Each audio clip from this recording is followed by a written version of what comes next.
जय हिंद, नमस्कार। मैं मोहन पाठक और आज बात करेंगे शेख हसीना वाजेद के बारे में। तो शेख हसीना वाजेद हैं कौन, ये सबसे पहले आप जान लीजिए। इनका शॉर्ट नेम है शेख हसीना। ये हैं भारत देश की पड़ोसी देश बांग्लादेश की प्रधानमंत्री और लगातार ये प्रधानमंत्री के पद पर बनी हुई हैं और विश्व में सबसे ज़्यादा ख्याति प्राप्त महिला प्रधानमंत्री में से एक हैं। बात करेंगे कि आज हम इनकी चर्चा क्यों कर रहे हैं, तो चर्चा इसलिए कर रहे हैं कि भारत में G20 समिट 2023 का आयोजन दिल्ली में किया जा रहा है और जहां पर G20 के सदस्य देश भारत में लगातार आ रहे हैं, जिनमें अगर हम बड़े नामों की बात करेंगे तो अमेरिका के राष्ट्रपति बाइडेन साहब और ब्रिटेन के प्रधानमंत्री ऋषि सुनक भारत पहुंच चुके हैं। साथ ही साथ कई और देशों के राष्ट्राध्यक्ष यहां पर पहुंच चुके हैं। लेकिन शेख हसीना, सबसे ज़्यादा इम्पॉर्टेंट चीज़ ये है कि शेख हसीना इस गठबंधन का G20 देशों के समूह के सदस्यों का सदस्य नहीं है। एक बार फिर से सुनिएगा कि शेख हसीना यानी कि बांग्लादेश G20 समूह का सदस्य देश नहीं है। फिर भी प्रधानमंत्री नरेंद्र मोदी अपने पड़ोसी देश की मान सम्मान को बढ़ाने के लिए और शेख हसीना की उपलब्धियों को देखते हुए प्रधानमंत्री नरेंद्र मोदी के द्वारा बांग्लादेश के प्रधानमंत्री शेख हसीना को भारत आमंत्रित किया गया और शेख हसीना इस आमंत्रण को स्वीकार करके भारत पहुंच चुकी हैं। तो हम इनके बारे में जानेंगे, किस प्रकार से इनका राजनीतिक कैरियर शुरुआत हुई, किस प्रकार से इनके पिता की हत्या हो जाती है जो बांग्लादेश के पहले राष्ट्रपति के रूप में आसीन थे और उन्होंने ही बांग्लादेश को पाकिस्तान से अलग करने में महत्वपूर्ण भूमिका निभाई थी। सारी चीज़ों पर चर्चा करेंगे। इनके जीवन परिचय को जानेंगे। हम इतिहास में जाने से बचने की कोशिश करेंगे। साथ ही साथ आपको बता दें कि जहां रसिया यानी कि रूस यूक्रेन से युद्ध लड़ रहा है और G20 समिट में आने से वहां के पुतिन ने मना कर दिया और साथ ही साथ हमारे पड़ोसी देश चाइना यानी कि चीन के भी राष्ट्राध्यक्ष ने आने से मना कर दिया। लेकिन इन दोनों ने अपने अपने प्रतिनिधियों को भेजा हुआ है। बात करेंगे इन दोनों ने मना क्यों किया है, तो इस पर थोड़ी सी चर्चा कर लें कि रसिया और यूक्रेन का युद्ध हो रहा है। जब इस समिट में ये दोनों आएंगे तो यानी कि रसिया आएगा तो उससे इस पर चर्चा होगी और वो जवाब नहीं दे पाएगा। चाइना की बात करें तो चाइना की जो योजनाएं हैं, देखिए जो हमारा भारत में इसमें G20 समिट चल रहा है, इसमें वसुधैव कुटुंबकम की बात की जा रही है, एक धरती एक परिवार की बात की जा रही है और चाइना इन सब चीज़ों में विश्वास नहीं करता है। वो तो अपना अलग एजेंडा लेके चलता है। वो धरती पर इकलौता अपने आप को बादशाह समझता है। तो आपको पता है कि जब वो भारत आएगा और G20 समिट में उससे कोविड को लेकर, कोरोना को लेकर सवालात होंगे, फिर उसके बाद उसके पास कोई जवाब नहीं होगा। तो इसलिए ये दोनों देश यहाँ से कतरा रहे हैं और प्रधानमंत्री ने दांव खेलते हुए शेख हसीना वाजेद यानी कि शेख हसीना बांग्लादेश की प्रधानमंत्री को आमंत्रित किया और इन्होंने आमंत्रण स्वीकार करते हुए भारत पहुँच चुकी हैं। तो आइए जानते हैं शेख हसीना के जीवन परिचय के बारे में। इनकी जो चीज़ें हैं बहुत ही ज़्यादा आपको प्रेरित करेंगी और आपको दिखाएंगे कि विभिन्न परिस्थितियों में किस प्रकार से आप आगे बढ़ सकते हैं। बात करते हैं शेख हसीना के जीवन के बारे में। तो शेख हसीना जो हैं, इनके जन्म की बात करेंगे तो 28 सितंबर 1947 को तुंगीपारा पूर्वी पाकिस्तान, जो आज के समय में बांग्लादेश है, में हुआ था। ये बंगाली राजनीतिज्ञ और नेता आवामी लीग राजनीतिक दल जिन्होंने बांग्लादेश के प्रधानमंत्री के रूप में कार्य किया है और साथ ही साथ अभी वर्तमान समय में भी कार्य कर रही हैं। आइए जानते हैं इनके प्रारंभिक जीवन के बारे में। शेख हसीना जो हैं शेख मुजीबुर रहमान की बेटी हैं और 1971 में बांग्लादेश को पाकिस्तान से अलग करने में शेख मुजीबुर रहमान का महत्वपूर्ण योगदान था।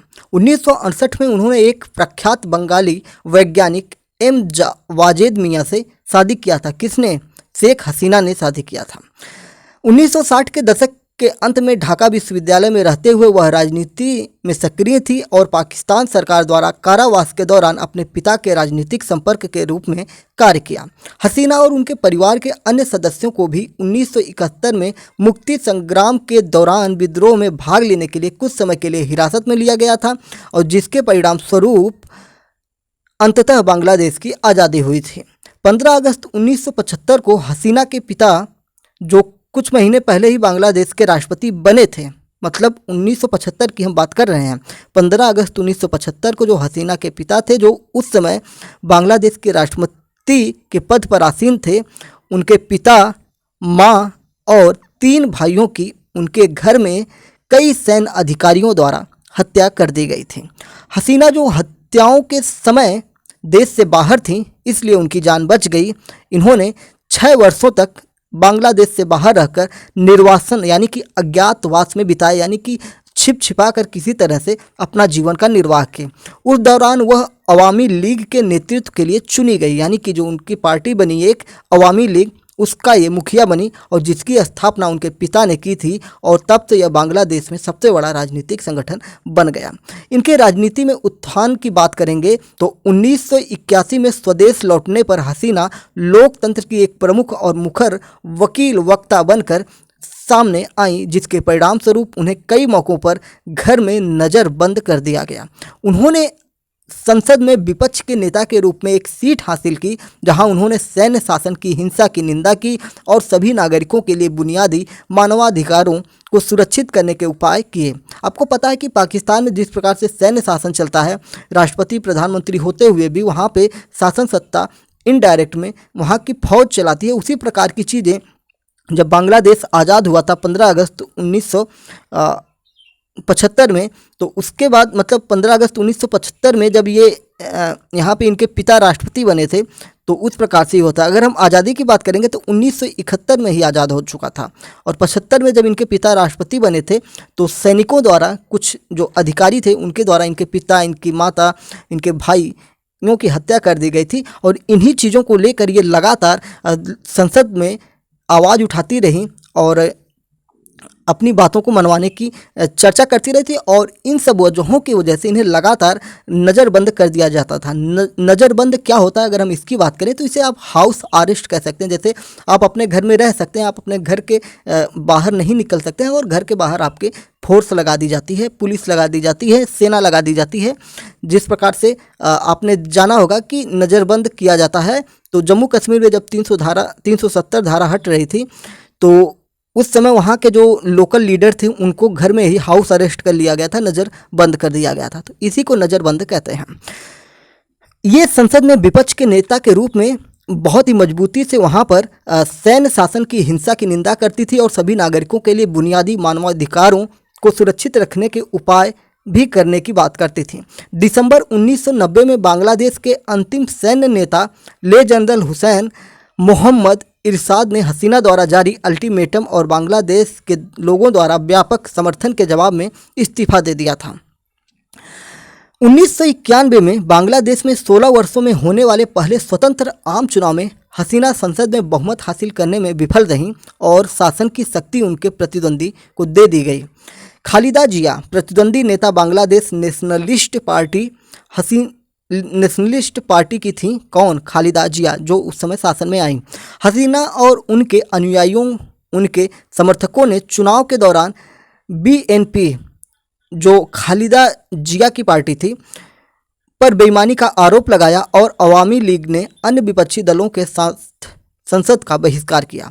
भाग न लेने की उद्दंडता के इस कृत्य ने हिंसक प्रदर्शनों को जन्म दिया और देश को राजनीतिक उथल पुथल की स्थिति में डाल दिया। हालांकि बीएनपी सरकार ने वोट धोखाधड़ी के सभी आरोपों से इनकार किया। खालिदा ने इस मांग के आगे घुटने टेक दिए कि वह अपना कार्यालय एक गैर पार्टी कार्यवाहक सरकार को सौंप दें, जो नए चुनाव की देखरेख करेगी।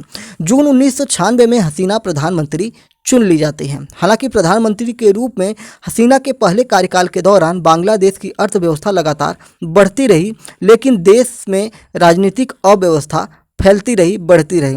बीएनपी ने रैलियों और हड़तालें आयोजित की जो अक्सर हिंसक हो गईं, जबकि संसदीय कार्यवाही के बहिष्कार ने सरकार की कार्य क्षमता को गंभीर रूप से कमजोर कर दिया। इतनी प्रतिकूल परिस्थितियों के बावजूद हसीना पद पर बनी रही और 2001 में वह आज़ादी के बाद पूरे 5 साल का कार्यकाल पूरा करने वाली बांग्लादेश की पहली प्रधानमंत्री भी बन गई। यानी कि इतना विरोध के बाद भी उन्होंने अपना पूरा कार्यकाल पूरा किया। फिर अब अगली जो कड़ी थी ये थी कि क्या इनके कार्यकाल से बांग्लादेश की जनता खुश थी या दुखी थी, क्योंकि अब ये पता चलने वाला था चुनाव के बाद। आगामी चुनाव में और अशांति फैल गई और भी ज़्यादा दंगा फसाद होने लगा, क्योंकि खालिदा ने एक विपक्षी गठबंधन का नेतृत्व किया जिसने हसीना को मजबूती से हरा दिया। यानी कि सारी की सारी जो वहाँ की राजनीतिक दल थे एक साथ हो गए और शेख हसीना अपनी पार्टी के साथ अकेले रह गईं और चुनाव हार गईं। चुनाव में हार गईं। एक बार फिर से हसीना और अवामी लीग ने चुनाव के नतीजे का विरोध किया और दावा किया कि नतीजे तय किए गए थे। हालांकि इस बार उनका विरोध व्यर्थ था। विरोध करने से कोई फायदा नहीं हुआ। खालिदा की सत्ता में वापसी के बाद बेहद अस्थिर राजनीतिक माहौल में हसीना ने अवामी लीग के साथ अपना काम जारी रखा। 2004 में एक राजनीतिक रैली में ग्रेनेड हमले के दौरान उन्हें मामूली चोटें आई। यानी कि जब ये रैली में अपना भाषण दे रही थी उस दौरान इनके ऊपर एक आतंकवादी हमला होता है। ग्रेनेड मतलब आतंकवादी हमला, रॉकेट लॉन्चर एक तरह से आप कह सकते हैं, रॉकेट से इनके ऊपर हमला किया गया। 2000 में सैन्य समर्थित अंतरिम सरकार द्वारा आपातकाल की घोषणा करने और संसदीय चुनाव रद्द करने के बाद हसीना को जबरन वसूली के आरोप में गिरफ्तार किया गया था। ऐसा आरोप लगाया गया था प्रधानमंत्री के रूप में उनके कार्यकाल के दौरान हुआ था। मतलब जब वो प्रधानमंत्री 5 वर्षों के लिए थीं तो उस दौरान इनके ऊपर कुछ आरोप लगाकर इनको गिरफ्तार कर लिया गया। इसी तरह खालिदा को भ्रष्टाचार के आरोप में गिरफ्तार किया गया था।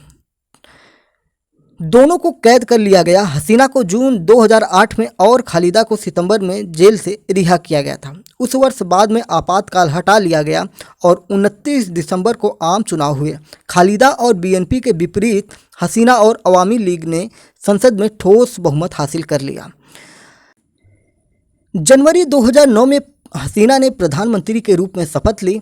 4 महीने बाद उनके पति की लंबी बीमारी के बाद मृत्यु हो गई।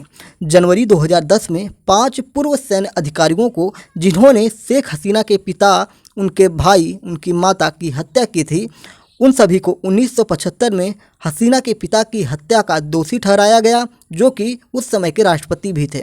ढाका में इन सभी को फांसी दे दी गई। प्रधानमंत्री के रूप में हसीना के पहले कार्यकाल के दौरान उन पर मुकदमा शुरू होने के लगभग 13 साल बाद उस वर्ष बाद में सरकार ने 1971 के स्वतंत्रता संग्राम के उत्पन्न युद्ध अपराध मामलों की सुनवाई शुरू करने के लिए पहला न्यायाधिकरण स्थापित किया।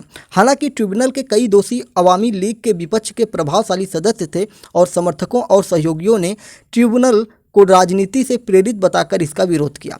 2017 में हसीना के प्रधानमंत्रित्व काल के दौरान लगभग 7 लाख से अधिक म्यांमार में नरसंहार से भागकर रोहिंग्या मुसलमान बांग्लादेश पहुंचे।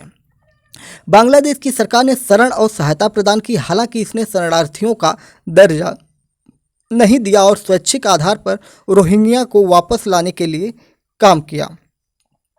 रोहिंग्याओं की मदद के लिए सरकार को अंतर्राष्ट्रीय और घरेलू स्तर पर प्रशंसा मिली, लेकिन संकट का अस्थायी समाधान खोजने को लेकर चिंताएं बढ़ गईं। इस बीच हसीना और उनकी पार्टी को सत्ता में अपने पूरे कार्यकाल के दौरान विपक्ष को दबाने के आरोपों का सामना करना पड़ा। कई विपक्षी सदस्यों को गिरफ्तार किया गया या उन पर मुकदमा चलाया गया और सरकार कई बार असहमति और अभिव्यक्ति की स्वतंत्रता को दबाती दिखी। विपक्षी गठबंधन की प्रमुख छोटी इस्लामी पार्टी जमात-ए-इस्लामी को 2013 में चुनाव में भाग लेने से प्रतिबंधित कर दिया गया था, क्योंकि एक अदालत ने फैसला सुनाया था कि उसका धार्मिक चार्टर बांग्लादेश के धर्मनिरपेक्ष के साथ असंगत था। संविधान इस चिंता का हवाला देते हुए कि 2014 के संसदीय चुनाव स्वतंत्र और निष्पक्ष नहीं होंगे, बीएनपी और अन्य विपक्षी समूहों ने चुनावों का बहिष्कार किया और अवामी लीग ने चुनावों में जीत हासिल की। 2018 के मतदान से पहले चिंताएं बनी रहीं। हालांकि बीएनपी ने उस वर्ष चुनाव लड़ने का फैसला किया था। खालिदा, जो अभी भी बीएनपी की नेता हैं, को उस वर्ष की शुरुआत में गबन और भ्रष्टाचार के आरोप में जेल में डाल दिया गया। उन्हें भाग लेने की अनुमति नहीं दी गई। चुनाव में अवामी लीग ने भारी जीत हासिल की, जबकि बीएनपी को केवल कुछ सीटें ही मिले। हसीना ने चुनाव में धांधली के आरोपों से इनकार किया और पार्टी के भीतर नेतृत्व की कमी के परिणाम स्वरूप बीएनपी की हार को खारिज कर दिया गया। इस प्रकार से शेख हसीना आज के समय में भी बांग्लादेश की प्रधानमंत्री बनी हुई हैं और आप देख रहे हैं कि कितना संघर्ष इनको झेलना पड़ा। पिता की हत्या हो जाती है, भाइयों की हत्या हो जाती है, 6 वर्षों तक इनको निर्वासन में रहना पड़ता है, दूसरी जगहों पर भागते छिपते रहना होता है और फिर लगातार अपनी योग्यता और क्षमता के दम पर बांग्लादेश की नेतृत्व करती हुई नज़र आ रही हैं और दुनिया में महिलाओं में सबसे ज़्यादा ताकतवर अगर हम कहें या सबसे ज़्यादा प्रभावशाली महिलाओं की बात करें तो उनमें से एक शेख हसीना है।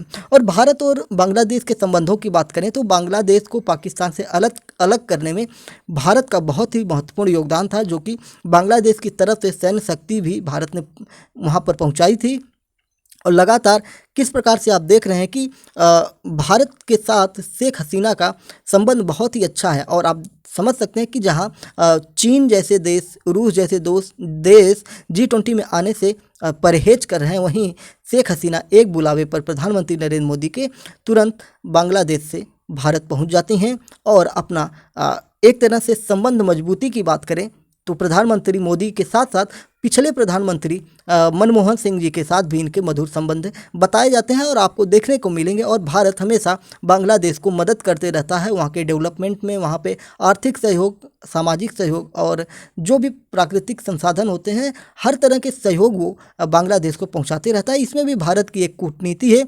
कूटनीति ये है कि बांग्लादेश एक इस्लामिक देश है और प्रधानमंत्री नरेंद्र मोदी को बहुत सारे विपक्षी दलों के द्वारा मुस्लिम विरोधी बताया जाता है। लेकिन जब हम अंतर्राष्ट्रीय स्तर पर जाते हैं तो आप देखेंगे कि प्रधानमंत्री नरेंद्र मोदी को कई मुस्लिम देशों ने, इस्लामिक देशों ने अपने यहाँ का सर्वोच्च सम्मान भी प्रधानमंत्री नरेंद्र मोदी को दिया है। और शेख हसीना तो खुद ही एक इस्लामिक राष्ट्र की नेता हैं और उनका भारत में आना ही एक तरह से इन सारी बातों पर मुहर लगाता है कि प्रधानमंत्री नरेंद्र मोदी को सिर्फ चुनाव में नुकसान पहुंचाने के लिए विपक्षी दलों द्वारा इस प्रकार का बयानबाजी की जाती है। और आप हाल ही में देख रहे हैं कि किस प्रकार से हिंदू सनातन धर्म को समाप्त करने की बात की जा रही है और धार्मिक ग्रंथों को, हिंदू धार्मिक ग्रंथों को जलाया जाना, फाड़ा जाना, सारी चीज़ें निकल के आ रही हैं। तो इन सारी चीज़ों से सिर्फ एक ही मतलब निकलता है कि चुनावी रंजिश।